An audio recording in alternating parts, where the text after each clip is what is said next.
তো 3.7 লাইভ 4 আমাদের আজকের ক্লাস কন্টেন্ট। লাইভ 4 এর ফার্স্ট যে কোশ্চেনটা 3.7 লাইভ 4 এর ফার্স্ট যে কোশ্চেন 9 এর 1 তিনটা বিন্দু দিয়ে দিয়েছে। এই কেসে ত্রিভুজটির পরিকেন্দ্র নির্ণয় করতে বলেছে। হ্যাঁ, তিনটা বিন্দুর মধ্যে আমাদের এটা হচ্ছে 9 এর 1 নম্বর কোশ্চেন। তিনটা বিন্দুর মধ্যে একটা বিন্দু হচ্ছে -3,0, okay. Then second one is 3,0, third point হচ্ছে 6,6। আমাকে যেটা করতে হবে সেটা হচ্ছে এখান থেকে পরিকেন্দ্র নির্ণয় করতে হবে। আচ্ছা, 8 এর 5 করাবো, টেনশন নিও না। আচ্ছা, সো পরিকেন্দ্র নির্ণয়ের কেসটাতে আসি। পরিকেন্দ্র নির্ণয় করো। পরিকেন্দ্র নির্ণয় করতে বলছে। তো পরিকেন্দ্রের ব্যাপারটা তো আগে ক্লিয়ার থাকতে হবে যে পরিকেন্দ্র বলতে কি বোঝায়, তাই না? পরিকেন্দ্র বলতে কি বোঝায় এটা তো আমাকে ক্লিয়ার আইডিয়া রাখতে হবে এটা নিয়ে। সো আমি একটু বলি, সেটা হচ্ছে ফিগার দেখাই। এই যে এ বি সি একটা ত্রিভুজ, এই ত্রিভুজের বাহুগুলোর লম্ব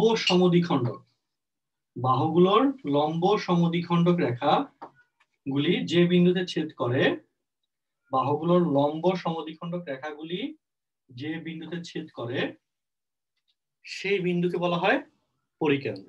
সেই বিন্দু দিয়ে যে বৃত্তটা আঁকা যায় সেটাকে বলা হয় পরিবৃত্ত। 19 আসছিল না লম্ব সমদ্বিখণ্ডক। সো আমি লিখে দিচ্ছি, পরিকেন্দ্র হচ্ছে বাহুগুলোর ওকে লম্ব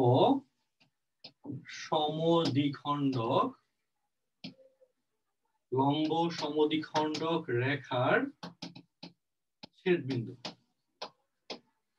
বাহুগুলোর লম্ব সমদ্বিখণ্ডক রেখার ছেদবিন্দু, এইটা হচ্ছে পরিকেন্দ্র।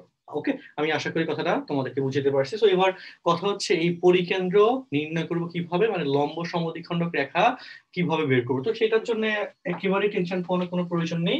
ধরো এই যে বিন্দুটা, এটাকে আমি এ বিন্দু ধরে নিচ্ছি -3,0, পরটাকে বি বিন্দু ধরে নিচ্ছি 3,0, এর পরটাকে সি বিন্দু ধরে নিচ্ছি 6,6 ধরে নিলাম। এরপরে এই জায়গায় হিসাব মিলাও, দেখো এই জায়গায় বিসি এর মধ্যবিন্দু ডি এবং এই মধ্যবিন্দুতে লম্ব রেখা হচ্ছে ডিই। তোমরা কিন্তু 3.6 এ লম্ব সমদ্বিখণ্ডক রেখার সমীকরণ কিভাবে বের করতে হবে এটা কিন্তু শিখছিলা, আবারও ডিসকাস করতেছি। দেখো, সো বিসি এর মধ্যবিন্দু হচ্ছে ডি, ডি বিন্দুতে লম্ব রেখা ডিই।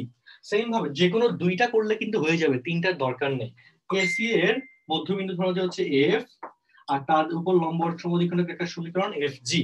সো ডিই এবং এফ জি এর যে ছেদবিন্দু, এই ছেদবিন্দুটাই হচ্ছে আমার পরিকেন্দ্র, তাই না? আচ্ছা, সো আমার টার্গেট হচ্ছে কোনো না কোনো ভাবে ডি এবং এফ জি বের করা। খুবই সহজ কাজ ভাই, সবাই একটু লক্ষ্য করো কেমনে বের করবা। আগে ডি বিন্দু স্থানাঙ্ক বের করবো, ঠিক আছে? তো এখানে দেখো, এখানে ডিই এবং লিখে দিই এবং এফ জি রেখার ছেদবিন্দু হচ্ছে নির্ণেয় পরিকেন্দ্র। ওকে, ডি এবং এফ জি রেখার ছেদবিন্দু হচ্ছে নির্ণেয় পরিকেন্দ্র। সো এবার আমরা বাকি অংশটুকুতে যাই। দেখো এই অংশের কেসে ডি, এখানে ডি এবং এই যে ডি এবং হচ্ছে এফ জি কি এটা তো জানতে হবে, যেখানে ডি এবং এফ জি হচ্ছে বিসি এবং এসি এর লম্ব সমদ্বিখণ্ডক। এটা লিখে দিই, যেখানে বাংলা লেখা লিখতে হবে পরীক্ষা খাতায়, হ্যাঁ, যেখানে ডিই এবং এফ জি হলো যথাক্রমে, ডি হচ্ছে কিসের জন্য, বিসি, যথাক্রমে বিসি এবং হচ্ছে এসি এর লম্ব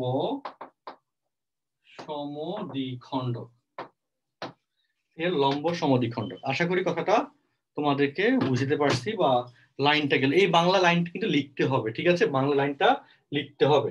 আচ্ছা, সো আমি এবার এইটুকু একটু নিয়ে যাই ওই পাশে, তাহলে আমার জন্য আঁকতে সহজ হবে, তাই না? একটু নিয়ে যাই। তো তাহলে এবার তাহলে দেখো তাহলে অতএব পার্টটা দেখো, ক্যালকুলেশন দেখো। এখানে তাহলে এবার দেখো ডি বিন্দু স্থানাঙ্ককে বের করি। ডি বিন্দু স্থানাঙ্ক হচ্ছে কত, 3 + 6/2, তাই না, বাই 2, আর হচ্ছে 0 + 6/2।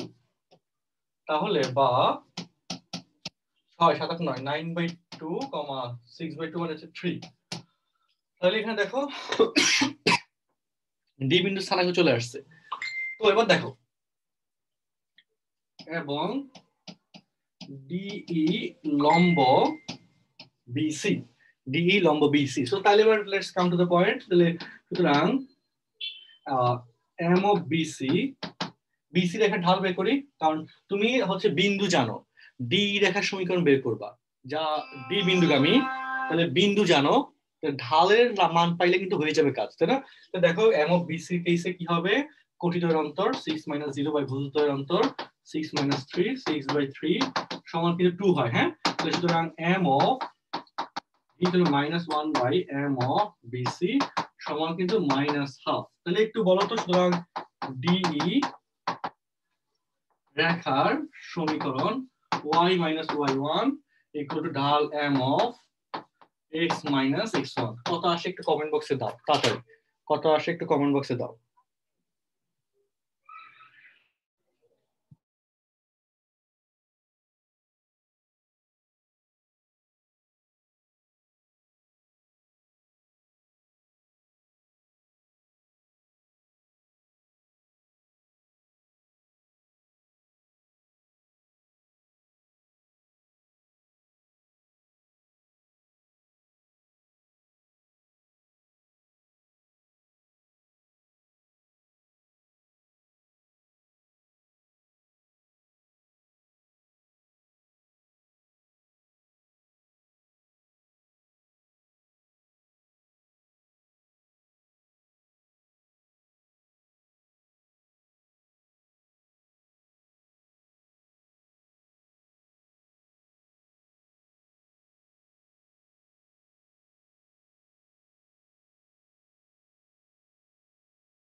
ওকে, গুড। এই তো, হ্যাঁ, অ্যান্সার আমাদের চলে আসছে অনেকগুলা।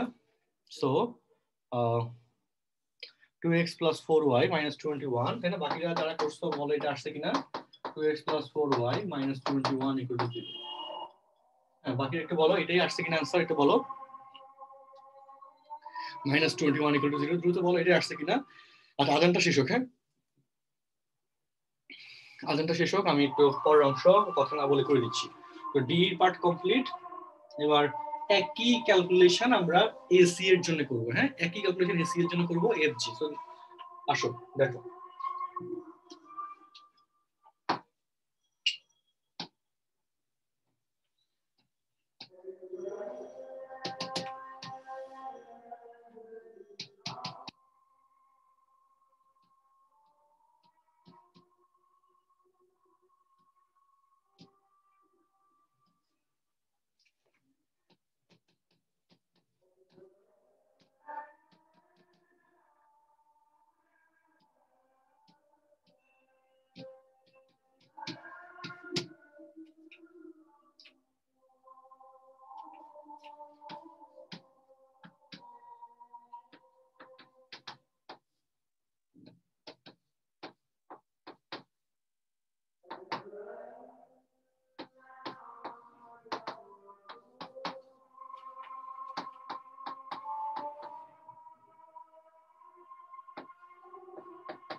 এইটা কি ঠিক আছে কিনা একটু বলো তো সবাই, এই অ্যান্সারটা ঠিক আছে কিনা,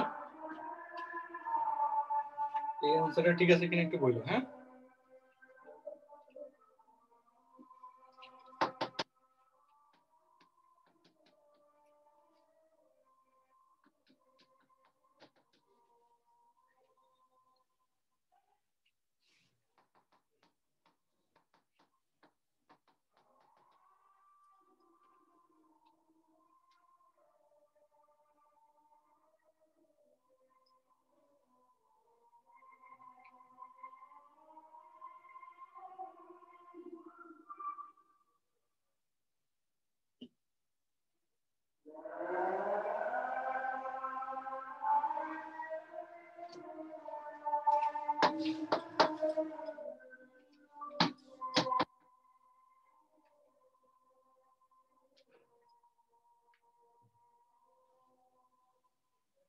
ওকে।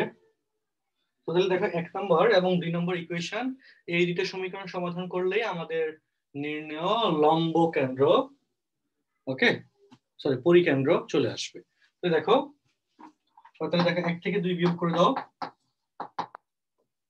কারণ 4y কাটা যাবে। হ্যাঁ, তাহলে -2x = 0 বা x = আসে 0। তারপর x = যদি 0 আসে তাহলে 2 নম্বর সমীকরণে তুমি x এর মান বসিয়ে দাও, তাহলে 0 + 4y - 21 = 0 বা y = 21/4 আসে না? তাহলে সুতরাং নির্ণয় লম্ব কেন্দ্র, এক্স এর মান হচ্ছে 0, ওয়াই এর মান হচ্ছে 21/4। হ্যাঁ, নির্ণয় লম্ব কেন্দ্র, এটার অ্যান্সার আসে এটা। তোমাদেরকে অঙ্কটা আমি বুঝিয়ে দিতে পারছি, ঠিক আছে? ওকে, তো একটু বলো, দেখে বলো, তাড়াতাড়ি বলো। লাস্টের অংশটুকু তো সমস্যা নেই, এবার একটু এইটুকু দেখে বলো ক্লিয়ার কিনা, দেখো দেখে বলো ক্লিয়ার কিনা। তো দেখে বলো ক্লিয়ার কিনা।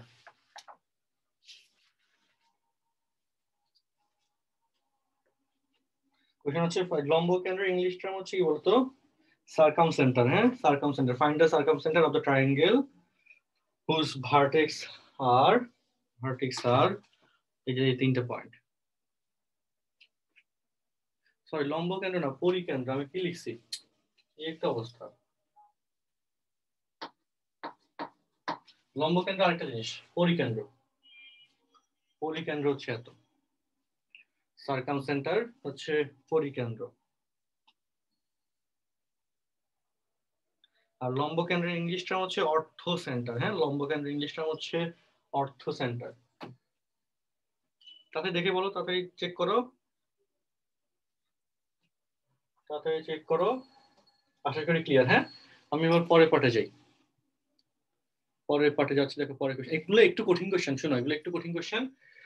নর্মালি এগুলো অন্যান্য টিচাররা করায়ও না, কিন্তু আমি চাই আমার স্টুডেন্ট গুলা সবকিছু জিনিস ভালোভাবে পারুক। ওকে, এই জন্য আমি জিনিসগুলো করাই দিচ্ছি। তোমরা এগুলো একটু বুঝে শুনে করবা, ঠিক আছে? একটু প্র্যাকটিস করবা, তাহলে ক্লিয়ার হয়ে যাবে এবং সহজ হয়ে যাবে। আচ্ছা, ফার্স্ট স্লাইডটা দেখাইতে বলতেছো, দেখো ফার্স্ট স্লাইড।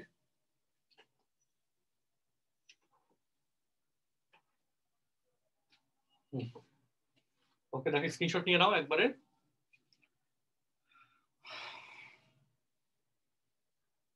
বোর্ডেও আসে, বোর্ডে সৃজনশীলে কিন্তু আসে, কিন্তু বেশি দরকার হয় ভর্তি পরীক্ষায়। বুয়েট ভর্তি পরীক্ষায় এই টাইপের কনসেপ্ট অনেক বেশি দরকার হয়, এজন্য পারতে হবে। হ্যাঁ, পরিকেন্দ্র, সার্কাম সেন্টার, হ্যাঁ।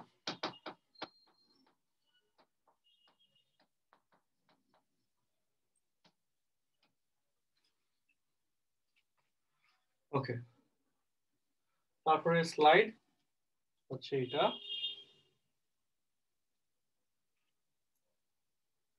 তাই না? ঠিক আছে, এরপরে স্লাইড হচ্ছে এইটা। দেখছো কত বড় অঙ্ক, অনেক বড় অঙ্ক গেল। হ্যাঁ, তাহলে আমরা এইটুকু আশা করি স্ক্রিনশট নেওয়া শেষ। গুড, তাহলে এবার পরের পার্টে যাই। সো আমরা এবার 9-2 নম্বর কোশ্চেনটা করবো। 9-2, 9-2। 9-2 কি বলছে? শীর্ষবিন্দুর লম্ব বিন্দু নির্ণয় করো। ধরো যে ও বিন্দু 0 0 দিছে, তারপর হচ্ছে এ বিন্দু দিলাম -22, -11,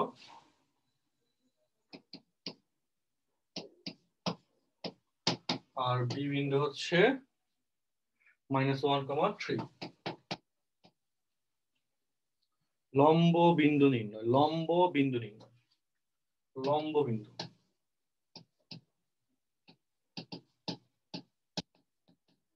নির্ণয়।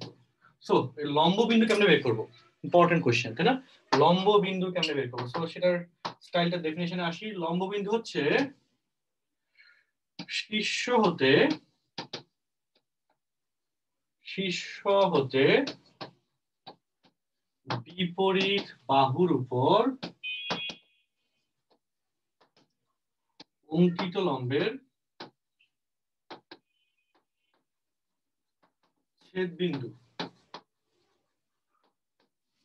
এটা হচ্ছে লম্ব বিন্দু।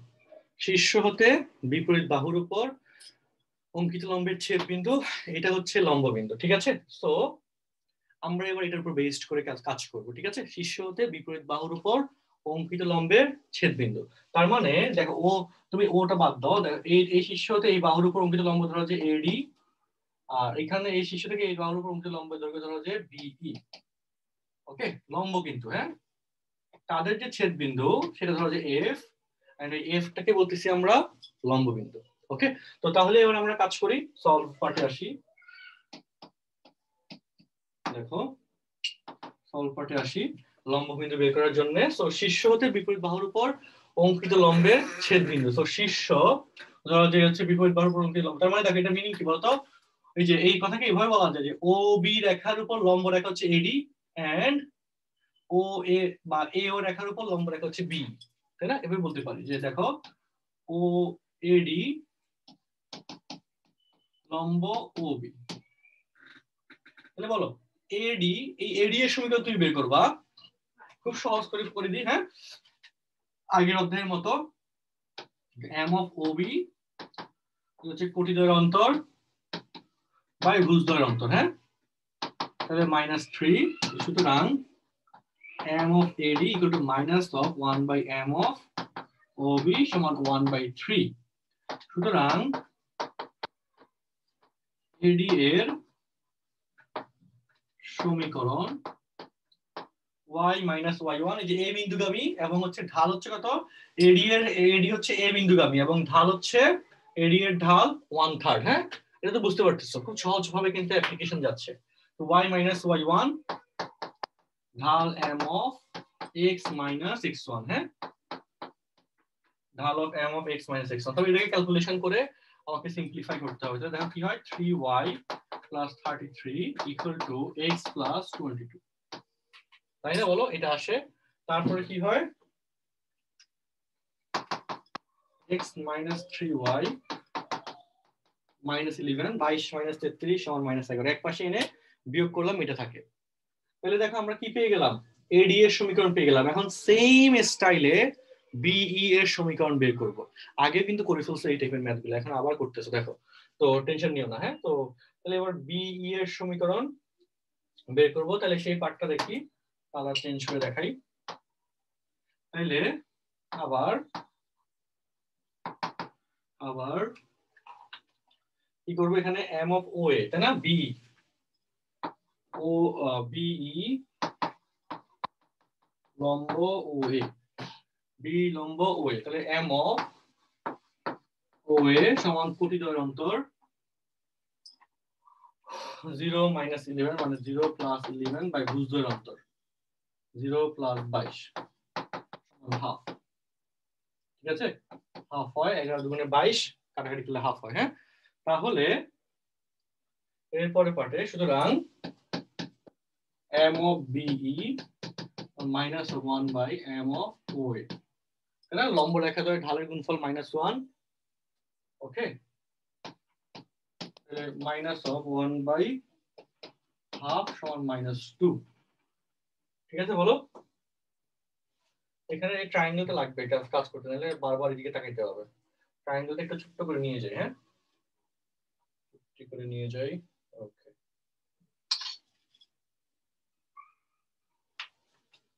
তো দেখো কত সুবিধা। হ্যাঁ, তাই না? সো এবার তাহলে আমরা বি রেখার সমীকরণ বের করি। সুতরাং বিই রেখার সমীকরণ সেটা হবে কি বলতো, বি রেখার সমীকরণ বি বিন্দুগামী এবং ঢাল হচ্ছে -2, y minus y1 equal to ঢাল হচ্ছে -2 of x minus x1। হ্যাঁ, তাহলে এক পাশে নিয়ে আসলে 2x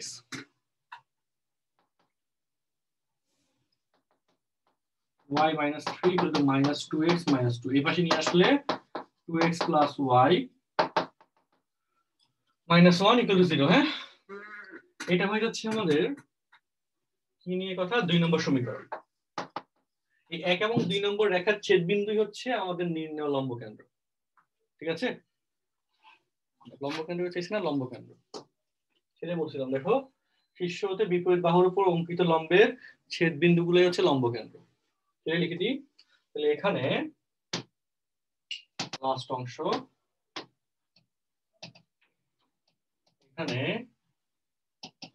1 ও 2 নং রেখার ছেদবিন্দু হচ্ছে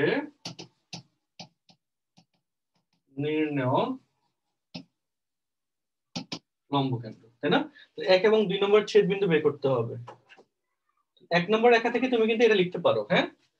1 নম্বর রেখা থেকে 1 নম্বর রেখাকে তুমি এভাবে কনভার্ট করে লেখো, দেখো, বা x = 3y + 11, তাই না? লিখতে পারো না? 1 নম্বর রেখাকে লেখা যায়। তো সেটার মান আমরা, হ্যাঁ, লম্ব বিন্দু আর লম্ব কেন্দ্র সেম, নির্ণয় লম্ব বিন্দু। হ্যাঁ, লম্ব বিন্দু আর লম্ব কেন্দ্র কখন হবে? যখন হচ্ছে এই যে ওই বিন্দু দিয়ে আমরা কি করব বলো, ট্রায়াঙ্গেল ড্র করব। লম্ব বিন্দু আর লম্ব কেন্দ্র সেম। আচ্ছা, ওকে, সো লম্ব বিন্দুই বলি। হ্যাঁ, তো তাহলে এবার 1 নম্বর রেখার x এর মান আমরা 2 নম্বর রেখায় বসাবো। হ্যাঁ, 1 নম্বর রেখার x এর মান 2 নম্বর রেখায় বসাবো। তাই 2 নম্বর রেখায় এবার x এর মান বসাই। 2 নম্বর রেখাকে এসে 2 * x এর মান, এখানে কত দেখো তো, x এর মান কত? 3y + 11। হ্যাঁ, 3y + 11, 3y + 11, আর সাথে কি আছে? +y - 1। হ্যাঁ, 2 নম্বরে +y - 1,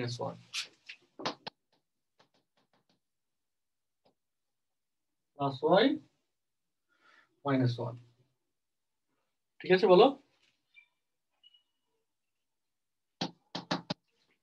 2 0। হ্যাঁ, তাহলে দেখো কি হয়, 6y + 11 × 22, 7y - 21। হ্যাঁ, 3 সাথে 21, বা y = -3। সো y এর মান যদি -3 হয়, সেটা হচ্ছে এখন 1 নম্বর সমীকরণে বসাই। 1 নম্বর সমীকরণে y মান -3 বসাই। 1 নম্বর সমীকরণে দেখো x = 3y + 11, যে 1 নম্বর সমীকরণে x = 3y, তাহলে 3 × -3 + 11। হ্যাঁ, -9 + 11 = 2। x এর মান পাওয়া গেল কত? 2, y এর মান হচ্ছে -3। সুতরাং নির্ণয় লম্ব বিন্দু, x এর মান হচ্ছে 2, y এর মান হচ্ছে -3। आंसर। হ্যাঁ,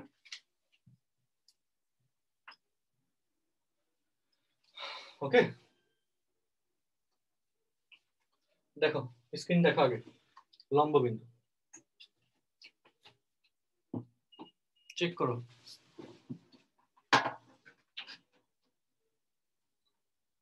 সেম নিয়ম, নিয়ম সেম। তোমাকে আমি কাস্টমাইজ নিয়ম দেখাচ্ছি না, ইউনিভার্সাল নিয়ম ফলো করতে দেখাচ্ছি। সবগুলো ম্যাথের নিয়ম সেম।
ঠিক আছে, এটা তাহলে গেল। এর পরের স্লাইড দেখো, এই যে, হ্যাঁ, পরের স্লাইড।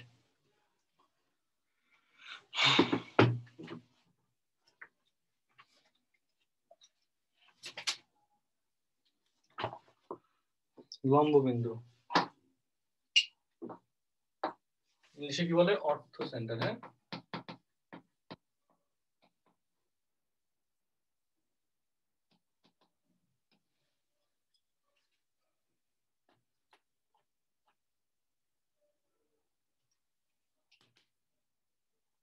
বুঝতে বলো। ওকে, গুড। তাহলে পরের পার্ট দেখো। তারপর 9-3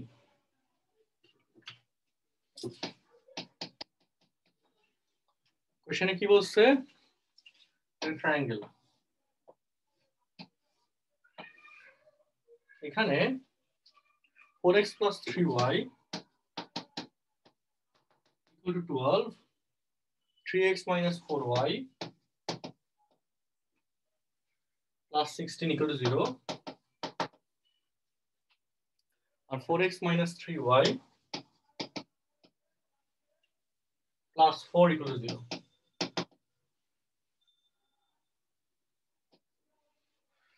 এদের দ্বারা গঠিত ত্রিভুজের লম্ব কেন্দ্র নির্ণয় করো। সো দেখো, এ বিন্দু, বি বিন্দু, সি বিন্দু। ঘটনা হচ্ছে দেখো, আমি জাস্ট এ বিন্দু, বি বিন্দু, সি বিন্দু দিয়ে দিছি। ইকুয়েশন নাম্বার ধরো যে 1, equation number 2, equation number 3 just randomly দেওয়া হয়েছে কিন্তু, হ্যাঁ।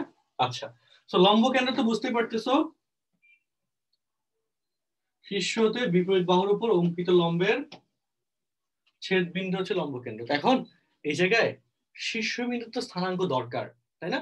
সো আমি অঙ্কটা কিন্তু করে দিব না, এটা হোমওয়ার্ক দিচ্ছি, এই কোশ্চেনটা কিন্তু হোমওয়ার্ক। আমি স্টেপগুলো বলে দিচ্ছি।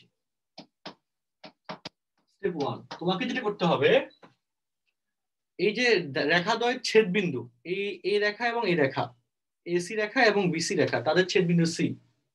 আবার এসি রেখা এবং এবি রেখা, তাদের ছেদ বিন্দু এ। আর এবি রেখা এবং বিসি রেখা, তার ছেদ বিন্দু হচ্ছে বি। সো অপনয়ন, প্রতিস্থাপন, অর বজ্রঘূর্ণ, এই যে কোনো একটা ওয়ে ফলো করে তোমাকে আগে ছেদ বিন্দুগুলোর স্থানাঙ্ক বের করতে হবে। আর এক্ষেত্রে সাজেশন হচ্ছে অবশ্যই বজ্রঘূর্ণন পদ্ধতি ফলো করবা, তাহলে অঙ্কটা ছোট হবে। সহজ কথা, হ্যাঁ। তাহলে ঘটনা কি ঘটবে দেখো, বলি। যেহেতু এ এবং এটা কিছু বলছি, তাহলে ধরো যে এডি আর ধরো যে বিই, তাদের লম্ব কেন্দ্র হচ্ছে এফ। সো স্টেপ 1 এ তুমি হচ্ছে কি করবে বলতো, সমীকরণগুলো সমাধান করে শীর্ষবিন্দুগুলোর কি করতে হবে, স্থানাঙ্ক বের করতে হবে, হ্যাঁ। হ্যাঁ, দেখো আমি আবার বলি, স্টেপ 1 হচ্ছে সমীকরণগুলি যে কোনো দুইটা শীর্ষবিন্দু বের করলে কিন্তু পারবে, হ্যাঁ। সমীকরণগুলি সমাধান করে ভার্টেক্স বা শীর্ষবিন্দুর স্থানাঙ্ক বের করবে, হ্যাঁ, স্থানাঙ্ক নির্ণয় করবে, ঠিক আছে। ওকে, তারপর কি হবে? তারপর তো ঘটনা শেষ। বিসির উপর লম্ব এবং এত বিন্দুগামী রেখা তো দিয়ে দিছে, এই রেখার উপর লম্ব রেখার সমীকরণ যা এই বিন্দুগামী, পারবা না? হ্যাঁ। স্টেপ 2, সেটা হচ্ছে এডি ও বিই রেখার সমীকরণ নির্ণয়। এখানে বুঝতে পারতেছো, যেখানে এডি লম্ব হচ্ছে কিসের উপর বলতো, এডি লম্ব হচ্ছে বিসি, আর বিই লম্ব হচ্ছে এসি। তুমি চাইলে সি এরটা দিয়ে করতে পারো, সমস্যা নেই। কমপ্লিট, তোমাকে জাস্ট নিয়মটা বলতেছি, কমপ্লিটলি রিঅ্যারেঞ্জ করে তুমি করতে পারবে। তারপর লাস্ট স্টেপ 3, সেটা হচ্ছে এডি ও স্টেপ 3, এটা হচ্ছে এডি ও বিই রেখার ছেদ বিন্দু হবে নির্ণয়, কি বলো, লম্ব বিন্দু। ছেদ বিন্দু হবে নির্ণয় লম্ব বিন্দু। একটু কনসেপ্টটা চেক করো, ক্লিয়ার হইলে একটু কমেন্ট বক্সে লেখো ক্লিয়ার, হ্যাঁ, চ্যাট বক্সে লেখো ক্লিয়ার। বুঝতে পারলে একটু চ্যাট বক্সে লেখো ক্লিয়ার, বুঝতে না পারলে সেটাও বলো।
দ্রুত একটু বলো, বাকিটা রেসপন্স দাও।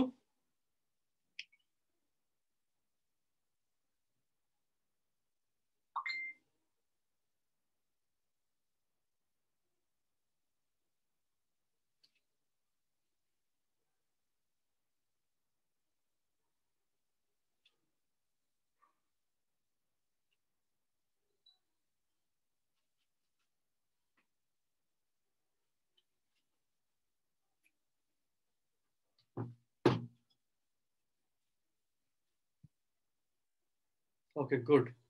তাহলে 9-4 নম্বর কোশ্চেনটা পড়ো।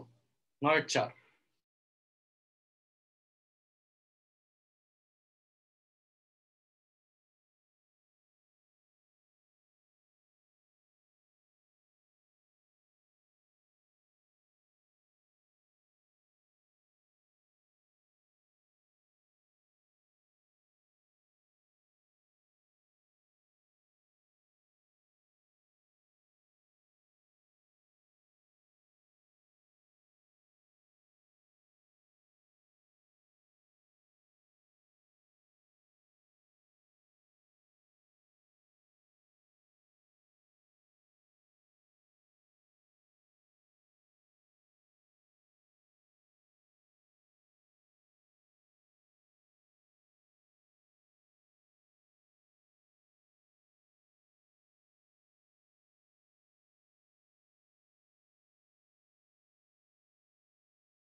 হ্যাঁ, তাহলে একটু সবাই মিলাই। আহ পাদ ত্রিভুজের অন্তঃকেন্দ্র, এটা খুব সহজ কোয়েশ্চেন, দেখো আমি একটু করে দিই, বলে দিই।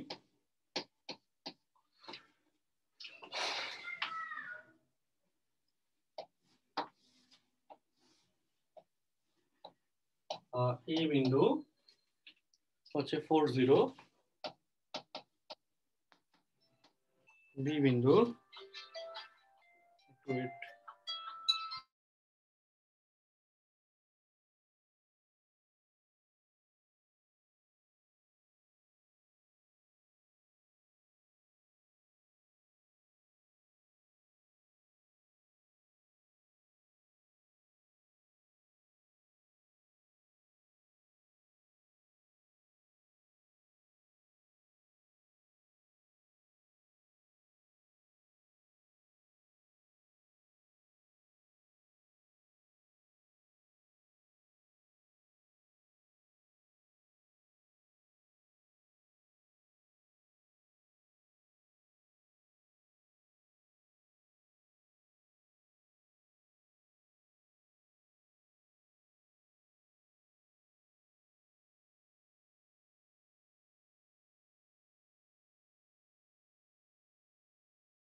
আচ্ছা আমি খুবই দুঃখিত। আচ্ছা দেখো সবাই একটু মিলাও কথাগুলো, আমরা এই কোশ্চেনে আসি। দেখো, হ্যাঁ, তো সি বিন্দু লিখলাম। এখানে যেটা বলা আছে সবাই একটু দেখো, হ্যাঁ, পাদ ত্রিভুজ কি দেখো, এটা হচ্ছে ট্রায়াঙ্গেল এ বি সি এর কোশ্চেনটা হচ্ছে এর পাদ ত্রিভুজের অন্তঃকেন্দ্র নির্ণয়। অন্তঃকেন্দ্র নির্ণয়। তো পাদ ত্রিভুজ হচ্ছে কোন একটা ট্রায়াঙ্গেলের শীর্ষবিন্দুগুলো থেকে বিপরীত বাহুর উপর যে লম্ব ড্র করা যায়, সেই লম্বগুলোর ইন্টারসেক্টিং পয়েন্ট, বাহুর সাথে ইন্টারসেক্টিং পয়েন্ট দিয়ে যে ট্রায়াঙ্গেল ড্র করা যাবে, সেই ট্রায়াঙ্গেলকে বলা হয় পাদ ত্রিভুজ। এখানে এই পাদ ত্রিভুজ হচ্ছে ডিইএফ। এখানে এই পাদ ত্রিভুজ হচ্ছে ডিইএফ। ডিইএফ এটা হচ্ছে এখানকার পাদ ত্রিভুজ। জাস্ট নামকরণ আমি এভাবে করলাম, হ্যাঁ। ডিইএফ হচ্ছে এখানকার পাদ ত্রিভুজ। সো কি বললাম, শীর্ষবিন্দু হতে লম্ব টানতে হবে, লম্ব টেনে যে লম্বগুলা যে বিন্দুগুলোতে ছেদ করবে তাদের যে সংযোগ রেখা দিয়ে যে ট্রায়াঙ্গেল ড্র হবে সেটাকে বলা হবে পাদ ত্রিভুজ। এখন এই পাদ ত্রিভুজের অন্তঃকেন্দ্র এটা হবে মূল ত্রিভুজের লম্ব কেন্দ্র, লম্ববিন্দু। ওকে, এবিসি ত্রিভুজের লম্ব বিন্দু হবে ডিইএ পাদ ত্রিভুজের অন্তঃকেন্দ্র। সহজ কথা, এটা হচ্ছে বেসিক একটা ডাটা, মুখস্থ রাখবে, ঠিক আছে। তাহলে লম্ব বিন্দু তো তুমি বের করা শিখছো একটু আগে, সেই লম্ব বিন্দুটাই হবে ডিইএফ এর পাদ ত্রিভুজটির অন্তঃকেন্দ্র। জাস্ট এইভাবে তুমি অঙ্কটা বাকিটা বাসায় করে ফেলবে, হ্যাঁ। সো পাদ ত্রিভুজ আমি লিখে দিই, ট্রায়াঙ্গেল এবিসি এর লম্ব বিন্দু ইকুয়াল টু হবে ট্রায়াঙ্গেল এবিসি এর পাদ ত্রিভুজ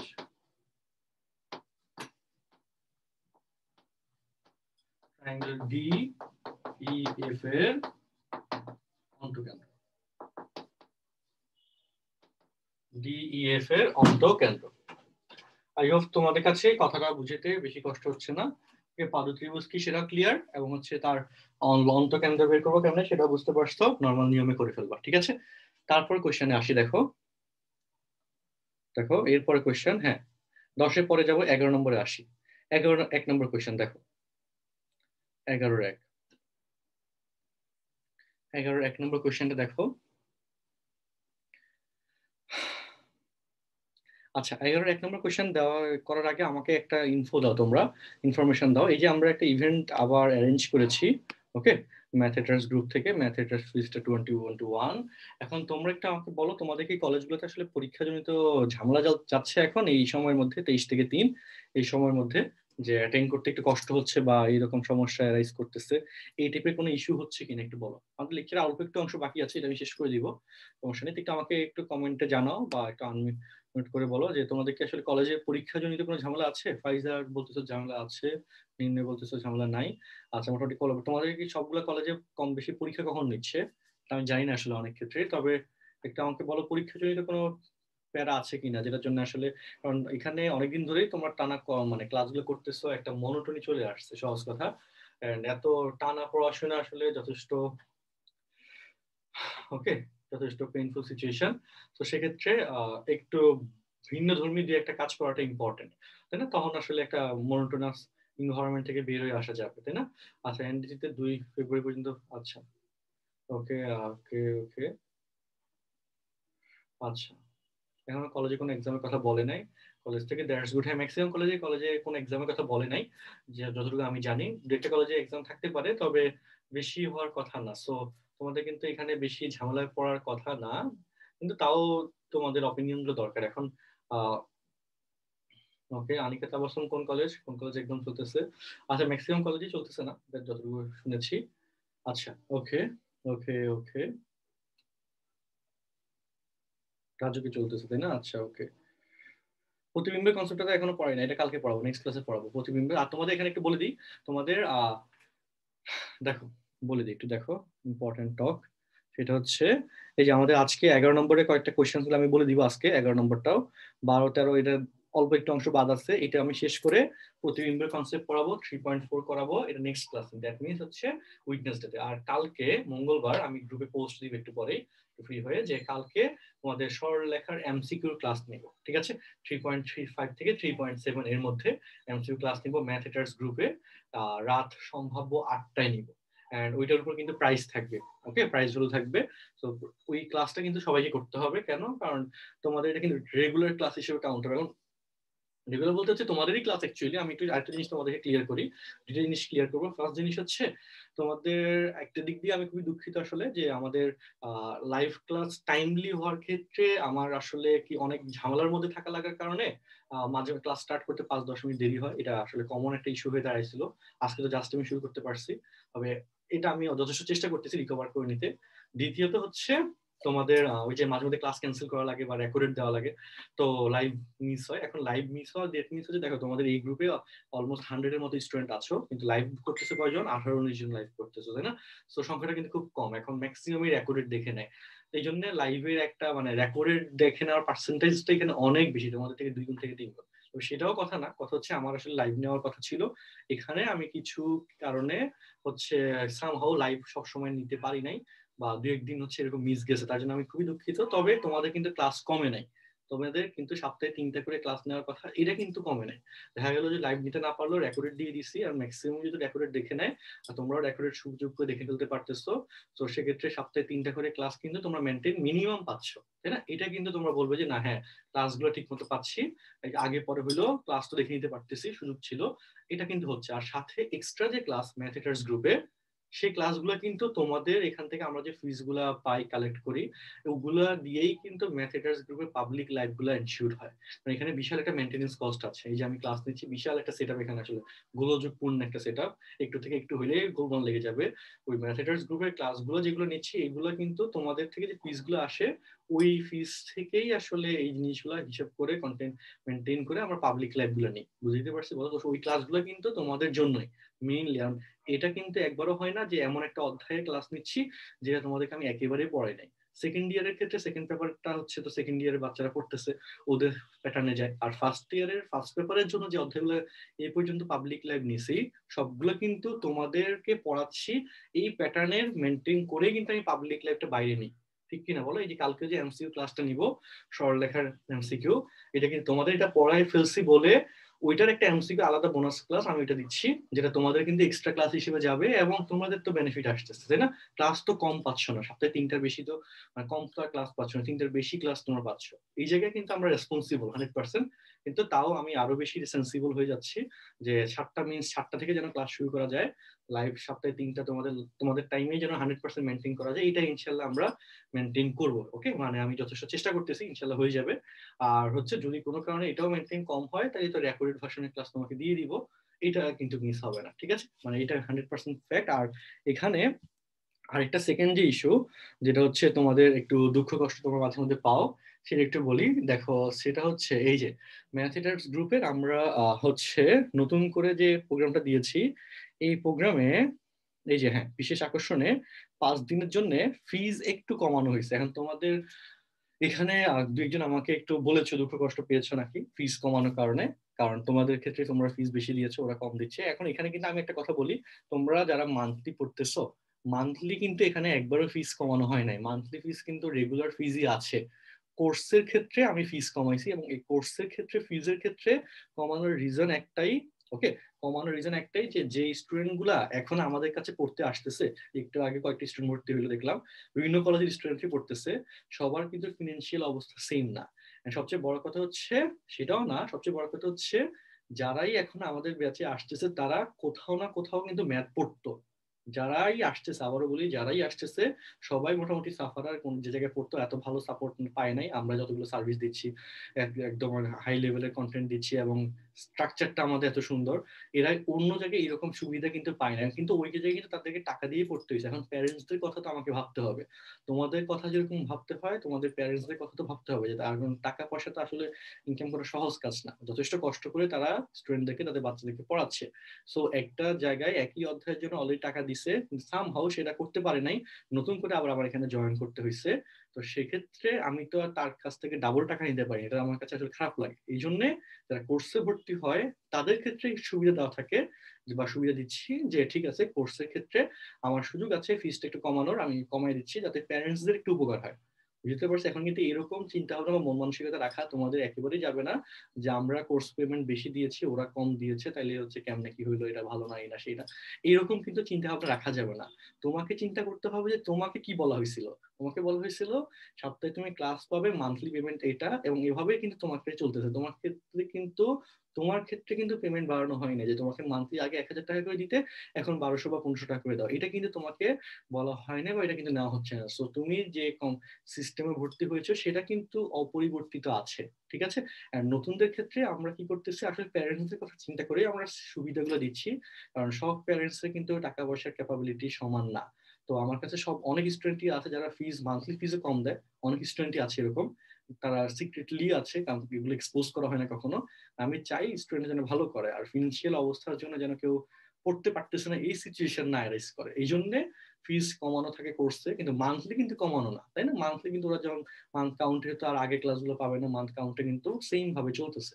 তো এগুলো কিছু ব্যাপার স্যাপার আছে, তবে আমার জায়গা থেকে আমি সর্বোচ্চ চেষ্টা করতেছি তোমাদের কাছে যেন সুন্দরভাবে জিনিসগুলো পৌঁছানো যায়, ঠিক আছে, এবং সহজ করে প্রেজেন্ট করা যায়, এন্ড পারপাস যেন ফিল হয়। এবং আমরা যে সার্ভিসটা দিচ্ছি, ডেফিনেটলি তুমি একজন বাসায় টিচার নিলেও এই লেভেলের সার্ভিস তুমি পাবে না, খুব সহজ কথা ভাই, পাবে না। আর আমরা আমাদের ক্যাটাগরি বা আমাদের লেভেলের টিচারের বাসায় যাইও না। সো যাই হোক, সেগুলো বাদ দিই। আর এখানে আমার স্টুডেন্টদের জন্য, আমার পেইড কোর্সের সকল স্টুডেন্টদের জন্য এখানে একটা মতামত দেওয়ার জন্য বলা ছিল, তোমরা অনেকেই দিয়েছো, অনেকেই দাও নাই। ওকে, অনেকেই দাও নাই বলতে এটা আসলে দুঃখজনক, তোমরা এটা অনেকেই দাও নাই। তো আমি আশা করব ক্লাসটা শেষ হওয়ার পর, ওকে, তোমার নিজের কাছে যা মনে হয়, ভালো হোক খারাপ হোক, ওকে, নেগেটিভ হোক পজিটিভ হোক, যেটা মনে হয়, ঠিক আছে, ম্যাথ এর পেইড কোর্স গুলোতে তুমি আসলে সাপোর্ট ভালো পাচ্ছ কিনা, এন্ড তুমি অন্য জায়গায় কম্পারিজনে video quality, audio quality, service level, system level সবকিছু ডেভেলপড কিনা, মাচ বেটার কিনা নাকি খারাপ, জঘন্য, এইটা একটু ভাই কমেন্ট বক্সে একটু কষ্ট করে লিখে দিয়ে আসবে। আর যে দুই একটা ফ্রেন্ড তোমার আমার ব্যাচে পড়ে না, চেষ্টা করো পরের কমেন্টে তাদেরকে একটু মেনশন দিতে, কারণ তোমার ফ্রেন্ডরা আমার ব্যাচে আসলে তো তোমার তো কোনো ক্ষতি নাই, তাই না? এগুলোর ক্ষেত্রে আসলে উদার হইতে হবে ফ্রেন্ডদেরকে জানানোর ক্ষেত্রেও, ঠিক আছে। তো চেষ্টা করো, আমার পক্ষ থেকে যেরকম চেষ্টা আছে তোমার পক্ষ থেকে কিন্তু চেষ্টা থাকাটা অনেক জরুরি। তাইলে কি হবে, তাইলে আমাদের কোলাবোরেশন, মিউচুয়াল কোলাবোরেশন অনেক সুন্দর হবে, আমরা ভালোভাবে সামনে আগে যেতে পারবো। আর আমাদের অনলাইন প্ল্যাটফর্মে কিন্তু সবসময় চলবে, ফেব্রুয়ারিতে অফলাইন হইলেও কিন্তু অনলাইন প্ল্যাটফর্ম চমৎকার হয়ে সবসময় চলবে, অনলাইনেও চলবে অফলাইনেও চলবে। অনলাইন কিন্তু এই রাতের বেলা কিন্তু সুন্দর মতো আমি ক্লাস নিব, তাই না? এই 7টা 8টা 9টার দিকে কিন্তু বা 10টার দিকে কিন্তু অফলাইনে কখনো ব্যাচ হয় না, অনলাইনে ব্যাচ চমৎকার ভাবে চলবে। সো তোমরা কিন্তু পাচ্ছ। সো এই হচ্ছে ব্যাপার, আশা করি বুঝতে পারছি, এগুলো একটু মেনটেন করো, ঠিক আছে। আচ্ছা, দুঃখ কষ্ট পাইও না কেউ আমার কথাবার্তায়। আর অলিম্পিয়াডের সিলেবাস বলতে অলিম্পিয়াডের উপর আমি 4টা ক্লাস নিব। ওকে, ওই অলিম্পিয়াডের ক্লাসগুলো আমি হচ্ছে গ্রুপে অ্যানাউন্স করে নিব। একটু সময় দাও, কারণ 3 তারিখ যেহেতু 3 তারিখে হয়তো অলিম্পিয়াডের ডেট থাকবে, লাস্ট ডেটে। তো হচ্ছে এর আগে 3 দিন 4 দিন নিয়ে আমরা পরীক্ষাটা মানে ক্লাসগুলো নিয়ে নিব। আচ্ছা, সো আমি এবার লেকচারে চলে যাই। হ্যাঁ, লেকচারে চলে যাই। সবাই একটু কোঅপারেটিভ হও, কারণ আমি নিজে তো আসলে তোমাদের প্রতি যথেষ্ট কোঅপারেটিভ। এরকম কিন্তু হয় না যে তুমি আমার থেকে কোনো কিছু চাইছো কিন্তু পাও নাই, তাই না? সো তোমাদের থেকে আমাদের চাওয়া একটাই, যে একটু ভালো করে পড়াশোনা করতে হবে। আর দ্বিতীয়ত হচ্ছে, আমরা যে সার্ভিসগুলো দিচ্ছি একটু ফ্রেন্ড সার্কেলদের কাছে ঠিকঠাক মতো পৌঁছাইতে হবে, তাই না? কারণ এটা ইম্পর্টেন্ট। ঠিক আছে। আচ্ছা, সো এবার দেখো আমরা এই কোশ্চেনে আসি। 11-1 মূল বিন্দু এবং এত বিন্দুটি এই রেখার দুই পাশে অবস্থিত, এইটা তোমাকে দেখাইতে বলছে। 11-1 নম্বর কোশ্চেন। দেখো সবাই কোশ্চেনের পার্টে 11-1। আচ্ছা, সো এখানে কি বলছে, মূল বিন্দু এবং 1,1 মূল বিন্দু, দ্যাট মিন্স 0,0 আর 1,2 বিন্দুটি হচ্ছে 2x plus 3y minus 4 equal to 0। এত রেখার দুই পাশে অবস্থিত সেটা প্রমাণ করতে বলছে। এত রেখার দুই পাশে অবস্থিত সেটা দেখাইতে বলছে। এখন দুই পাশে অবস্থিত মিনিং হচ্ছে এটা, যে দেখো এটা বেসিকটা হচ্ছে বলে দিই। এফ অফ ধরো যে পি অফ x1, y1 আর Q of x2, y2। Question হচ্ছে, এখানে কোশ্চেন কি বলতো, বিন্দুদ্বয় দেখাও যে বিন্দুদ্বয় রেখাটির বিপরীত পাশে অবস্থিত।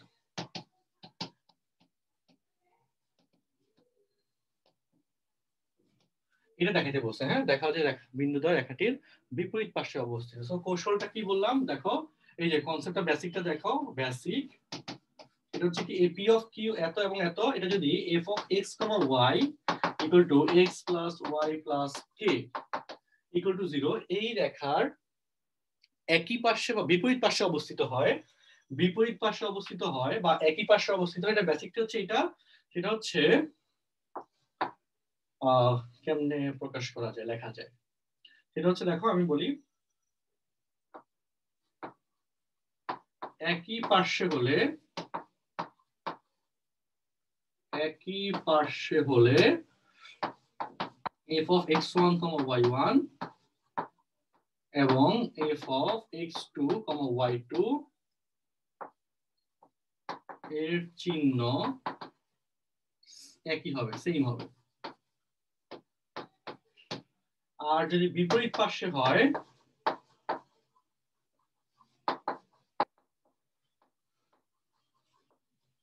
পার্শ্বে হলে চিহ্ন বিপরীত হবে। অনেকেই বুঝো না কথাটা, আমি ব্যাখ্যা দিচ্ছি দেখো। অনেকেই বুঝো না কথাটা, ব্যাখ্যা দিচ্ছি দেখো। সেটা হচ্ছে দেখো, 1 নং রেখার বাম পাশে বা বাম পক্ষে 0,0 বসিয়ে,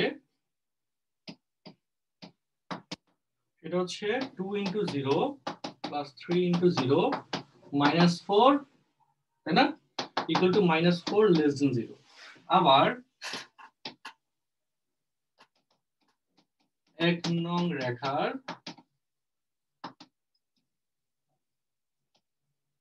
বাম পাশে 1,2 বসিয়ে, সেটা হচ্ছে কি x2 into 1 plus 3 into 2 minus 4, 2 এর সাথে 6, 8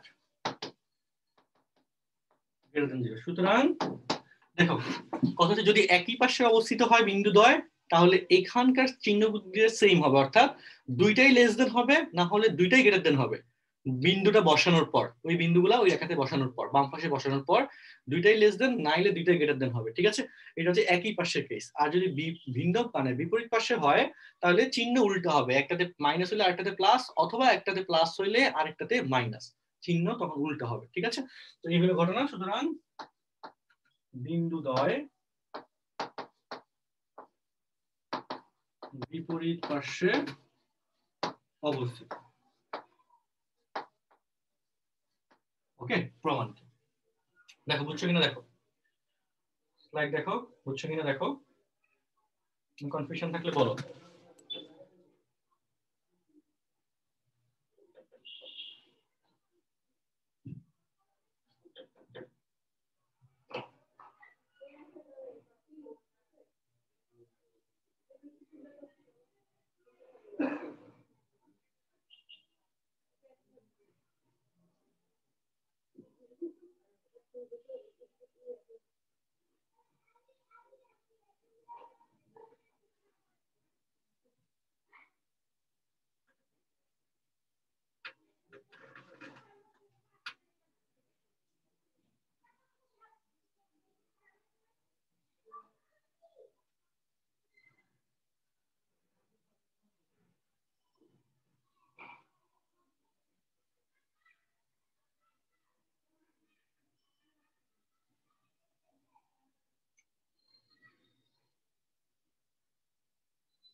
ওকে, পারছো না বলো। আচ্ছা, সো এই হলো আমাদের এই যে এইটুকু নিয়ে কথা, আমাদের ক্লাস কিন্তু অলমোস্ট শেষ।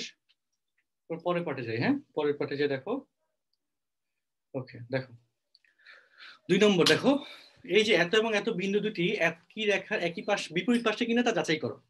তো একইভাবে সিদ্ধ করবো, হয়ে গেল বিন্দু দুটির কোণটি রেখাটির যে পাশে মূল বিন্দু ঠিক সে পাশে অবস্থিত। খুব চমৎকার, কোনটি রেখাটির মূল বিন্দু যে পাশে সেই পাশে অবস্থিত, এইটা দেখাইতে বলছে। তার মানে তোমাকে যেটা করতে হবে সেটা হচ্ছে জাস্ট মূল বিন্দু দিয়েও এটাকে সিদ্ধ করতে হবে। মূল বিন্দু দ্বারা সিদ্ধ করলে দেখো কত আসে, 3 আসে, মানে গ্রেটার দেন 0। আর 7,3 দ্বারা তুমি যদি এটাকে সিদ্ধ করো বাম পাশটাকে, এখানেও গ্রেটার দেন 0 আসে। অর্থাৎ এই যে দেখো 7,3 অ্যান্সার দিছে না, সেই হিসেবে বলছি। অর্থাৎ 7,3 বিন্দুটি মূল বিন্দু যে পাশে অবস্থিত ঠিক সেই পাশে অবস্থিত। ঠিক আছে। আর 3,2 দিলে ডেফিনেটলি এটা মাইনাস আসবে, তাহলে বুঝা যাচ্ছে। আচ্ছা গেল। এরপর 11 3 নম্বরটা আমি বিপরীত করে পরে করাবো। 11 4 নম্বর দেখো, ওকে 4 নম্বরটা হোমওয়ার্ক দিচ্ছি, 4 5 6 7 ওগুলো হোমওয়ার্ক দিই। তাও দেখো আমি একটা কোশ্চেন করা দিই, দেখো এই যে 6 নম্বর দেখো, এত এবং এত রেখা দুটির অন্তর্ভুক্ত যে কোনটি মূল বিন্দু ধারণ করে তার সমদ্বিখণ্ডকের সমীকরণ করাইছিলাম না, বলো মূল বিন্দু ধারণকারী কোণের সমদ্বিখণ্ডক দেখাইছিলাম। 5 নম্বর দেখো, দেখো অন্তর্ভুক্ত কোণগুলির সমদ্বিখণ্ডকের সমীকরণ নির্ণয় করো। ওই যে প্লাস দিয়ে একটা মাইনাস দিয়ে একটা, সমদ্বিখণ্ডক দ্বয় পরস্পর লম্ব, এটা দেখাইতে বলছে। তার মানে প্রথম রেখার ঢাল m1 বের করবা এবং দ্বিতীয় রেখার ঢাল m2 বের করবা। ঢাল দ্বয়ের গুণফল তুমি দিবা। গুণফল যদি -1 হয় তাহলে সমদ্বিখণ্ডক দ্বয় পরস্পর লম্ব হবে। গুণফল যদি মাইনাস না হয় তাহলে সমদ্বিখণ্ডক দ্বয় পরস্পর লম্ব হবে না। সহজ হিসাব, হ্যাঁ। সো এই হচ্ছে আমাদের সমদ্বিখণ্ডক দ্বয় পরস্পর লম্বের কনসেপ্ট। আর এরপর এদের কোনটি মূল বিন্দুধারী কোণের সমদ্বিখণ্ডক। সো ওই যে বললাম মূল বিন্দু ধারণকারী কোণের কেসের শর্ত দিবা, সেখানে ওই শর্ত মিলাবা যে প্লাসের শর্ত আসে নাকি মাইনাসের শর্ত আসে।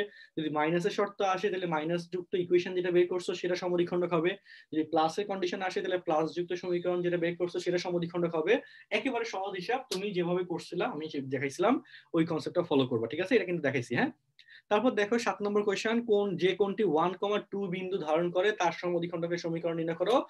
একই কথা, তাই না, 1,2 এর কেস করে ফেলবা। সো এখানে কোয়েশ্চেন এগুলো করো, এই যে 11 নম্বর কোয়েশ্চেনের এগুলো ট্রাই করো। 10 11 9 10 11 10 নম্বরটা আমি কাল নেক্সট দিন করাই দিব না, যদি পারো করলা, নাইলে করাই দিব, হ্যাঁ। 9 10 11 এইটুকু বললাম। আর নেক্সট ক্লাসে চাইলে আগামীকালকে ইনশাল্লাহ সরলরেখার এমসিকিউ সলভের ক্লাস রাখবো ম্যাথেটার্স গ্রুপে রাত 8টা, ইনশাল্লাহ 8টা বা 8টা 10-এ। ঠিক আছে, খুব মনোযোগ দিয়ে কিন্তু ক্লাসটা করতে হবে, হ্যাঁ। সরলরেখা অধ্যায়ের এমসিকিউ সলভিং ক্লাস। আর এরপর হচ্ছে তারপর তারপরটা গেল, হ্যাঁ। তারপর এরপরের দিন কিন্তু সৃজনশীল তোমাদের বইয়ের অংশটুকু শেষ করে সৃজনশীল ক্লাস নিব, তাই না। সরলরেখা কিন্তু খুব গুরুত্বপূর্ণ অধ্যায়। তোমাদের একটু বলো তো আমাকে কমেন্ট বক্সে, সরলরেখার পরে কোন অধ্যায়টা চাচ্ছ একটু বলো, কমেন্ট বক্সে বলো। সরলরেখার পরে কোন অধ্যায়টা হইলে ভালো হয় তোমার জন্য, বলো। সরলরেখা 3, বৃত্ত 4, বৃত্তের সাথে সরলরেখার অনেক মিল আছে, ঠিক আছে। তো তাও একটু বলো, বৃত্ত অধ্যায়টা ছোট আছে, তবে তোমরা নিজের একটু বলো সরলরেখার পরে কোন অধ্যায়টা চাচ্ছ।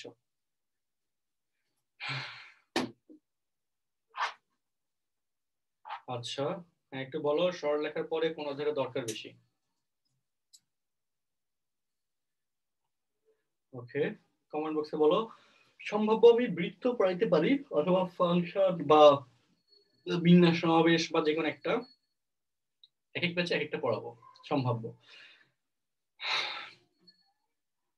সরলরেখার পরে কোন অধ্যায়টা চাচ্ছ?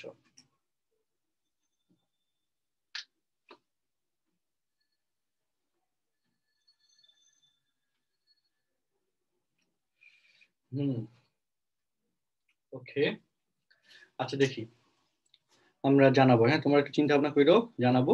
আমরা আজকের ক্লাস এই পর্যন্ত রাখি, নেক্সট ক্লাসে ইনশাআল্লাহ দেখা হচ্ছে। হ্যাঁ, সবাই একটু রেসপন্সিভ হও, ভালো করে পড়াশোনা করো, এবং বেশি বেশি করে আমাদের ম্যাথেটার্স গ্রুপের ফ্রেন্ড সার্কেল থেকে জানাও। আর ক্লাস শেষে এই যে আমাদের অ্যানাউন্সমেন্ট সেকশনে হচ্ছে আমার এই ভিডিওটা দেওয়া আছে, একটু অপিনিয়নটা দিয়ে যাবা, অপিনিয়ন প্লেস করবে। ঠিক আছে, আল্লাহ হাফিজ, আসসালামু আলাইকুম।